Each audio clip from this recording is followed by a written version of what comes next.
A day in my life is a mambolenyo content creator of age of 15. Kaya mapapasabi ka lang talaga ng ay for Sagone!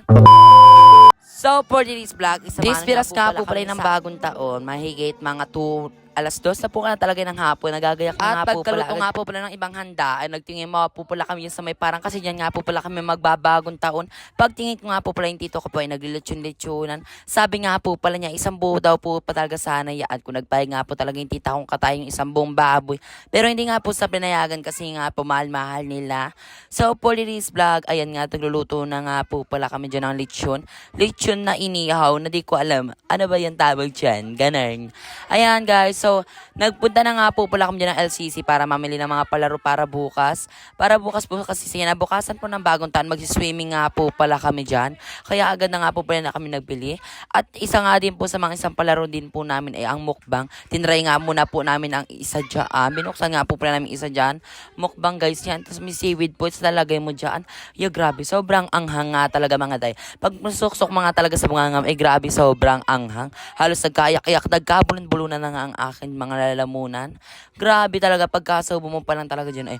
Gandam mo na talagang init ng bunganga mo. Lahat ng paligid ng bunganga. May talagang hihirit ng init. Super duper, hyper duper. Fast tayo mga bi. Ayan nga, nakalabas na nga po pala kami. Sobra grabe hanggang nasa labas pa po kami. Ramdam na ramdam po namin ang lanit sa bunganga. Kaya nga binigyan nga po pala kami dyan ng candy.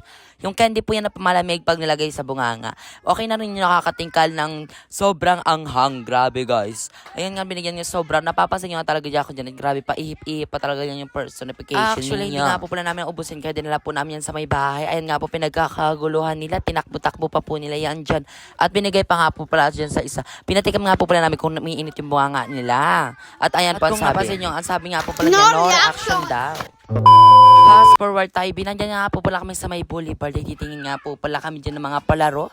Habang nagantay nga din po namin na 12:00 dyan.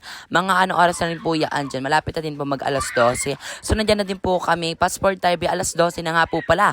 Gan guys, sobrang daming paputok. Grabe. Kung nakikita nyo nga po talaga ang fireworks, sobrang dami. At hindi mo talaga makikita dyan ang ano. Kasi nga sobrang kapal ng usok dyan mga So ito nga video na nga ito ay ipopost ko pa lang ngayon kasi nga busy talaga ang person. Sobrang dami nga talaga naka-stock na video tuloy sa my gallery ko at grabe. Hindi ko na pa napagpa-post kasi nga sobrang busy talaga ang person na ito.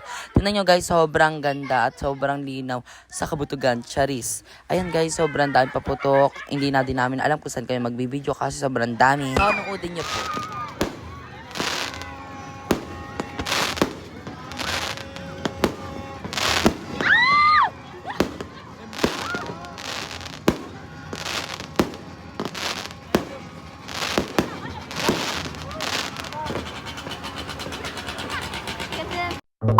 At ayan, napanood ko na nga po pala sa inyo. Yan nga po pala yung sunod kong ginawa pagkatapos namin manood sa labas sa mga fireworks. Guys, paabangan po yung part 2 videos ko po ngayong araw. Thank you everyone. I love you. Papalo nga po pala ako dyan sa Facebook and TikTok and YouTube. Para sa hindi po ng pangalan. Sa YouTube po, Francis D. Aragona. Pa-search na lang po. And sa Facebook naman po is Mambolenyong Vlogger. Age of 15. Thank you.